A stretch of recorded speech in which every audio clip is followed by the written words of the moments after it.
Although Mitch was an old friend and he trusted him with his life, he was concerned that maybe there was something wrong with the pill.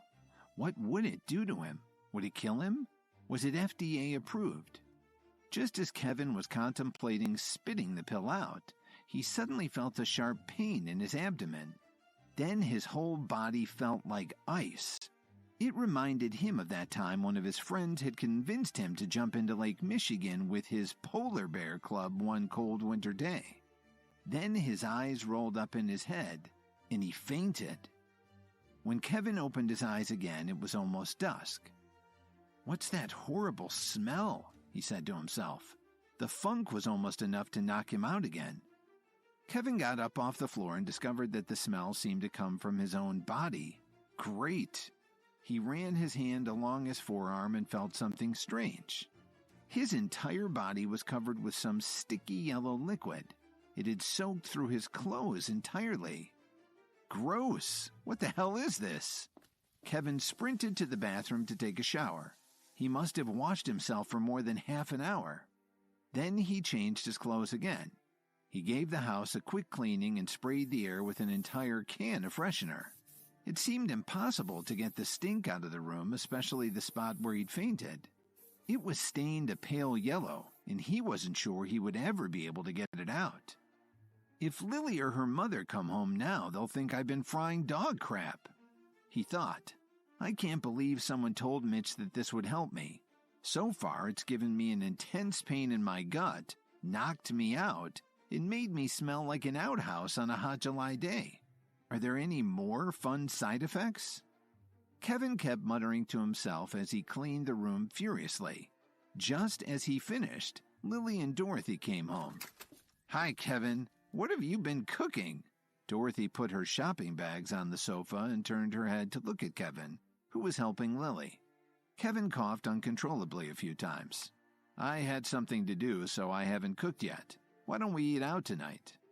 Dorothy gave Kevin a funny look and said, "You're home all day and you don't have a job, but you don't have time to cook?" Lily found his excuse a little suspicious too. Even though she thought her mother was right, she wanted to give her husband the benefit of the doubt. "You know, I was thinking the same thing," Lily interrupted.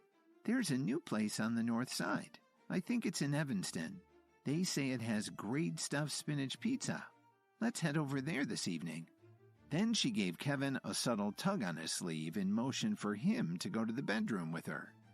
Kevin was curious to find out what Lily had to say. And did she have any more news about her grandmother? Kevin still hadn't gotten over his weird reaction to the pill that Cook gave him, and he really wasn't in the mood to make dinner right now. But he was pretty happy that Lily had stood up for him with Dorothy. He followed her back to their bedroom, wondering what news she might have about Grandma Jones.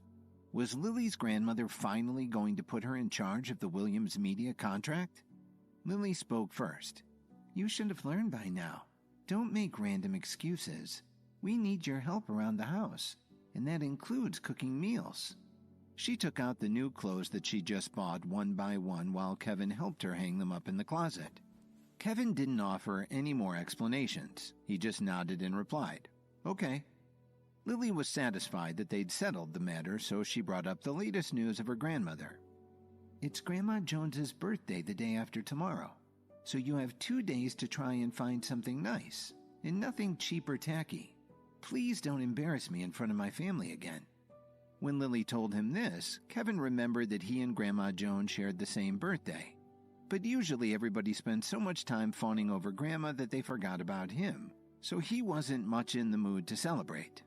Over the past 2 years, every time Grandma Jones had a birthday party, Kevin would just make believe that the celebration was for him. Kevin noticed that Lily was staring at him, which made him come back to the moment. He nodded in agreement. "Don't worry, I'll remember it, and I'll find her something nice." "Thanks," Lily replied. She really wanted to ask him for some advice about the partnership with Williams Media, but she also wanted to handle the problem with Grandma Jones herself, so she decided not to say anything, for now. Grandma Jones's birthday bash was held at Chez Robin, one of the finest restaurants in Chicago. They rented out the whole place just for the party. Kevin didn't arrive in the same car as Lily and Dorothy because he was out picking up the birthday present for the family matriarch. Lily sat next to her mother and saved a seat for her husband. The more she thought about it, the more restless she got. For the past 2 days, she'd asked Kevin over and over what he planned to get for her grandmother, but he insisted that he wanted to keep it a secret. This really worried Lily because her grandmother was hard to please, and she didn't want to disappoint her. When Kevin finally arrived, Lily saw that he was holding a simple gift bag like you find in a drugstore. This sure ticked her off. This was definitely not okay. Lily wasn't looking forward to spending another embarrassing evening with her family because of Kevin's behavior. She let out a heavy sigh. When Kevin sat down at the table, Dorothy frowned and stared at the gift bag he was holding. "You could have at least had it wrapped. I hope the gift you picked out is presentable." Kevin was a little uneasy at Dorothy's response. I didn't have time to wrap it, but the wrapping isn't important. It's what's in the bag that counts." Kevin was tempted to let Lily and Dorothy take a peek in the bag. He was sure they'd be pleasantly surprised by his choice. He started to lean toward Lily, offering the bag to show what was inside, but she put her hand out and stopped him. She wasn't interested in finding out right now. Lily rolled her eyes. "I don't want to know. Later, when everyone is giving Grandma her presents, you can take advantage of the confusion and just stuff it into the pile so we're not embarrassed in front of my family. Again."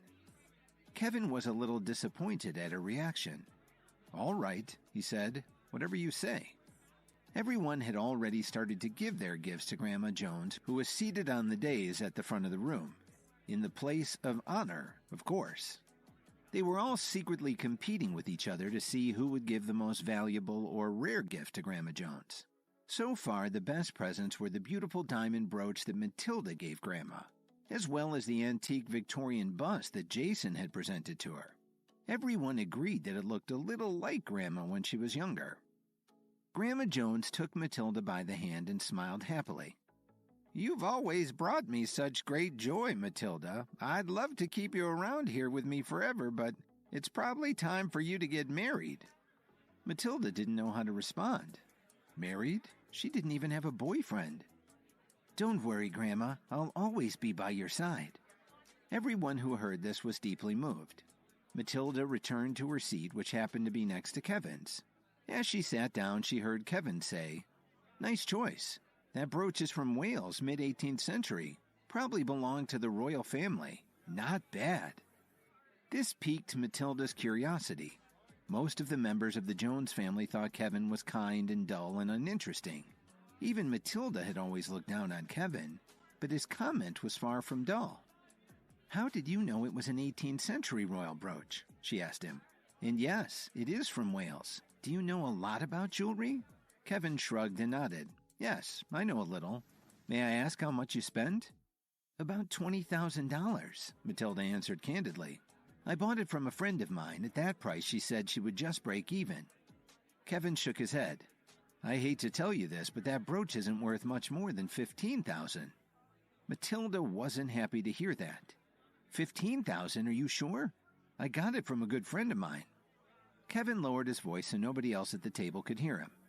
"There are a few factors to take into account. First, you have the diamonds. They're a nice size, but the cut, color, and clarity are important too. I could see from here under these lights that they're not the absolute best. But the perfect diamonds cost a small fortune. Then there's the provenance. The most famous royal brooches are all well known and, once again, way over $20,000. Still, it's a very nice piece of jewelry. But I think your friend could have given you a lot better break on the price. It doesn't sound to me like she's your best friend. Just my opinion." Matilda had a puzzled look on her face as she listened to Kevin. Just then, someone walked up to Grandma Jones and announced, "Grandma, Bradley Smith is here." She smiled and said, "Bradley is here? What a lovely surprise. Please show him in." Kevin and the others turned around to look when they heard this. They all watched Bradley Smith walk in wearing a navy blue Tom Ford suit and shiny new Oxford shoes. He was holding a small gift box in his hand. He'd spent his last penny on the clothes and the gift just to make a good impression on Grandma Jones. He knew that he had to succeed today or he'd be ruined. Bradley walked confidently up to Grandma Jones and gave her a kiss on each cheek. "Happy birthday, Grandma Jones. I wish you health, wealth, and happiness. I'm sorry that I'm a little late. The Dan Ryan Expressway was backed up with the construction traffic. Please forgive me." Grandma Jones knew that Bradley had always been interested in Lily. If only she had been able to match them up a few years ago. But instead she had married that failure Kevin. "Oh, I understand. I know you have a busy schedule. It's very considerate of you to come to my party."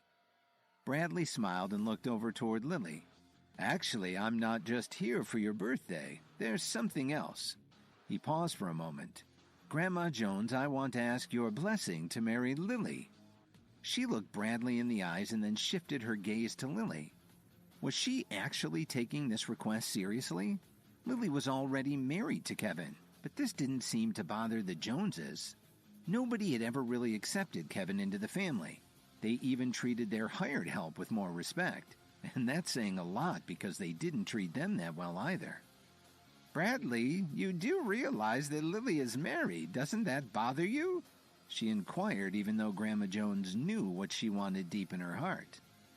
"Grandma, I'd like to ask Lily to be my wife. You know I've always seen you as my very own Grandma. Please say yes." The whole time he was saying this, Bradley was acting like Kevin wasn't even there. Finally, Kevin had had enough of this. He stood up from his chair and yelled, "Stop! What the hell is wrong with you? I've been sitting right here the whole time and you're asking if you can marry my wife right in front of me?" Kevin had lost it. Now it was Jason's turn to stick his nose in things.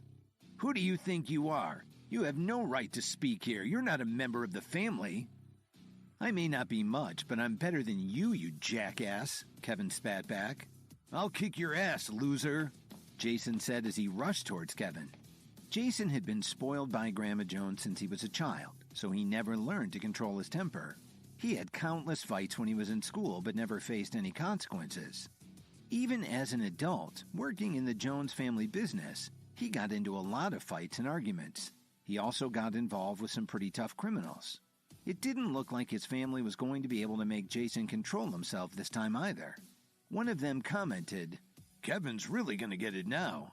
Another replied, "Serves him right. Who does he think he is? He's just ruining Grandma's party. Why doesn't Kevin just keep his mouth shut?" Someone else at the next table said, "That's right. What gives him the right to say anything about our affairs?" Everyone was upset to see this, but nobody made a move to stop Jason. They were all expecting to see Kevin get beaten up. But Kevin stood his ground very calmly. Lily called to him, "What are you just standing there for? Hurry up and leave." She was surprised at how worried she was for Kevin right then. Things hadn't been great between them lately, but maybe they'd been together for so long that she couldn't bear to see him get the crap knocked out of him. Jason threw the first punch, but Kevin stepped to the side to avoid it and caught his fist. "So, you're going to get violent, are you?" "Okay," Kevin said coldly. Then Kevin twisted Jason's wrist with a move that his friend Emo had shown him back when he was his family bodyguard. Everyone there heard a sharp pop, and Jason let out a loud moan. "Why have you always been such a douche to me?" Kevin said as he let Jason drop to the floor. They were all shocked to see this happening, especially at Grandma's party. What was happening to their pleasant little get-together? They were all trying to get a grip on it. Jason felt like one of his ribs might be broken. He sat on the floor yelling in pain as he held his wrist. Just then, Dorothy walked up to Kevin and slapped him in the face. This caught Kevin off guard. He staggered a little and took a step back. "How dare you ruin Grandma's birthday?" Dorothy was furious. "After all that we've done for you, this is how you repay us? Get out, now!" By now, Jason was slowly standing up with a little help. "Oh, he's not getting off so easy. You're a dead man." Jason pulled out his phone, scrolled through his contacts, and made a call. But Kevin wasn't paying any attention to Jason. He was staring blankly at Dorothy. His penetrating stare made her uneasy. He finally spoke. "Lily and I have been married for 2 years. Things have been hard while I tried to get back on my feet, but I thought we still had a pretty good relationship." He began to smile before he continued. "Maybe it's my fault that everyone here looks down on you and Lily. Maybe I deserve that slap. I don't know. But from now on, we're even." Kevin clenched his fist tightly. "From now on, I'll have nothing to do with this family. I've had enough of this. If you want me to come back, you'll have to make Grandma Jones get down on one knee and beg me."